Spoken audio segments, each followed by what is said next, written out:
دوستو، کیا آپ جانتے ہیں کہ البرٹ آئنسٹائن کے مرنے کے بعد اس کے دماغ کا کیا کیا گیا؟ اور کیا آپ جانتے ہیں کہ البرٹ آئنسٹائن اپنے اسکول کے دور میں کس طرح کے اسٹوڈنٹ تھے؟ ایسے ہی امیزنگ فیکٹس البرٹ آئنسٹائن کے بارے میں ہم آج کی اس ویڈیو میں جانیں گے، تو پھر بنے رہیے اس ویڈیو کے ساتھ۔ چلے تو ویڈیو کو سٹارٹ کرتے ہیں۔ دوستو، البرٹ آئنسٹائن جب پیدا ہوئے تو ڈاکٹرز نے نوٹس کیا کہ ان کا دماغ عام انسانوں سے تھوڑا بڑا ہے، اور وہ ایک نارمل بچے کے روپ میں پیدا ہوئے تھے۔ اس کے باوجود بھی ان کا دماغ اتنا تیز تھا کہ آج تک ان کا مقابلہ کوئی بھی نہیں کر پایا۔ آج 7 سال ہو گئے آئنسٹائن ہمیں چھوڑ کے چلے گئے ہیں، لیکن آج بھی سائنس ان کی تھیوری کے بنا کمزور ہے۔ تو پھر یہی وجہ ہے کہ ہر کوئی ان کے دماغ کے بارے میں جاننا چاہتا ہے۔ تو آج کی ویڈیو میں ہم اسی بارے میں بات کریں گے، جو کہ آخر ان کے برین میں ایسا کیا تھا جو کہ ان کو اس مقام تک لے کے آیا کہ آج ان کو دنیا بھر میں گریٹسٹ سائنٹسٹ کے نام سے جانا جاتا ہے۔ کیا ان کے برین میں کوئی سپر نیچرل پاور تھی؟ دوستو، آج کی ویڈیو میں ہم اسی بارے میں ڈسکس کریں گے۔ دراصل جب البرٹ آئنسٹائن کا پیدا ہوئے تھے تو ان کا کسی بھی انسان سے سر زیادہ بڑا تھا۔ نارملی بچے 1 سال یا پھر 2 سال کی عمر میں بات کرنا سیکھ جاتے ہیں، لیکن آئنسٹائن 4 سال کی عمر تک بالکل بھی بات کرنا نہیں جانتے تھے۔ مگر ایک دن جب وہ اپنے ماں باپ کے ساتھ رات کے کھانے پر بیٹھے تھے تو اچانک آئنسٹائن نے کہا کہ سوپ بہت ہی گرم ہے۔ اپنے بیٹے کو ایک دم صاف بولتا سن ان کے پیرنٹس بہت زیادہ حیران ہو گئے، لیکن جب ان سے پوچھا گیا کہ اب تک تم کیوں نہیں کچھ بولتے تھے تو انہوں نے عجیب سا جواب دیا۔ انہوں نے کہا کہ اب تک تو سب کچھ صحیح تھا۔ آئنسٹائن کے بارے میں عجیب و غریب قصے یہاں تک نہیں رکے، بلکہ آئنسٹائن کے بارے میں ایسی کچھ عادتیں تھیں آئنسٹائن کی جو کہ سن کر کوئی بھی بندہ حیران ہو جاتا ہے۔ جیسے کہ البرٹ آئنسٹائن کو ڈیٹ اور فون نمبر یاد رکھنے میں پرابلم ہوتی تھی، یہاں تک کہ ان کو اپنے خود کا ٹیلی فون نمبر بھی یاد نہیں رہتا تھا۔ ایک دفعہ ان کے ایک سیکرٹری نے ان کا فون نمبر مانگا تو آئنسٹائن اپنے پاس رکھی ٹیلی فون ڈائریکٹری میں اپنا موبائل نمبر ڈھونڈنے لگ پڑے۔ یہ دیکھ کے سیکرٹری نے حیران ہو کر بولا کہ آپ اپنا فون نمبر یاد کیوں نہیں رکھتے؟ تو آئنسٹائن نے کہا کہ ایسی چیز کو میں بھلا کیوں یاد رکھوں جو مجھے کتابوں میں ڈھونڈنے سے مل جاتی ہے۔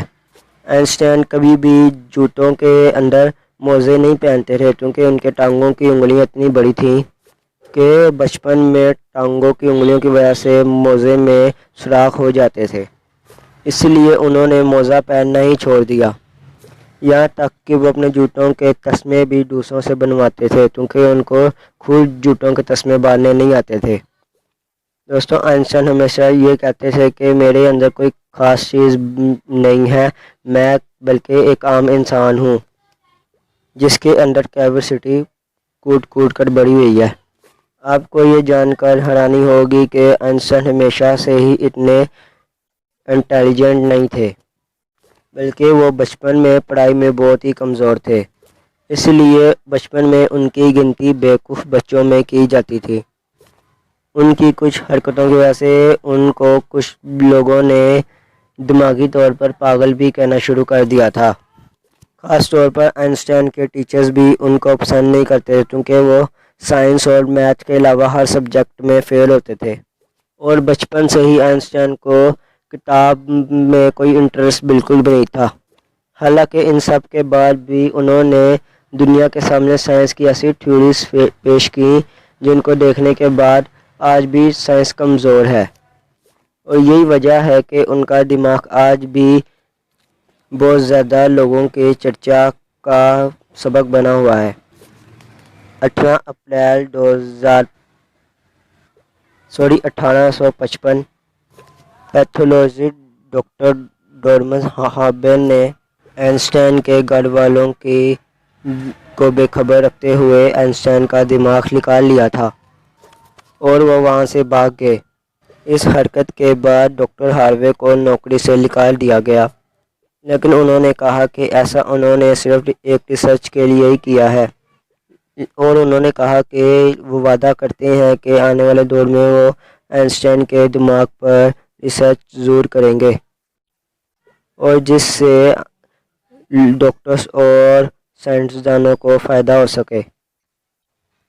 مگر ڈاکٹر ہاروے کو کورٹ کی طرف سے پرمیشن نہ ملنے پر ڈاکٹر ہاروے نے آئنسٹائن کے دماغ کو ایک جار کے اندر قید رکھا۔ بعد میں آئنسٹائن کے بیٹے ہربرٹ آئنسٹائن کی اجازت کے بعد ڈاکٹر نے آئنسٹائن کے دماغ پر ریسرچ کرنا شروع کر دی۔ پہلے انہوں نے آئنسٹائن کے دماغ کا وزن کیا، جس کا وزن 1230 گرام تھا، جو نارمل انسان کے دماغ کے وزن سے کافی چھوٹا تھا، کیونکہ ایک عام انسان کے دماغ کا وزن قریب 1400 گرام ہوتا ہے۔ اس کے بعد ڈاکٹر ہاروے نے آئنسٹائن کے برین کو 240 طرح سے ٹکڑے کیے اور ان ٹکڑوں کو دنیا بھر کے مشہور ریسرچرز کے پاس بھیج دیا تاکہ وہ دیکھ سکیں کہ آئنسٹائن کے دماغ میں ایسا کیا تھا جو کہ ایک عام انسان کے دماغ میں نہیں ہے۔ اور اس کے بعد ڈاکٹر ہاروے نے آئنسٹائن کے برین ٹشو کے 1000 مائکروسکوپک سلائس بنائے جس سے آئنسٹائن کے دماغ کی اچھی طرح سے جانچ و پڑتال ہو سکے۔ ریسرچ میں پایا گیا کہ آئنسٹائن کے برین میں عام انسان سے زیادہ سیلز تھے۔ آئنسٹائن کے دماغ کا سلور کوٹڈ حصہ ایک عام انسان کے دماغ سے کئی گنا زیادہ تھا۔ دراصل یہ سلور کوٹڈ دماغ کا ایک ضروری حصہ ہوتا ہے جو کہ دماغی پروسیس کے لیے مین فیکٹر ہوتا ہے۔ یہی ایسا حصہ ہوتا ہے جو عجیب و طریقوں سے پیدا ہوتا ہے، اور یہی وجہ تھی کہ سائنٹسٹ کا ماننا ہے کہ ان کا دماغ بہت ہی الگ سوچتا تھا۔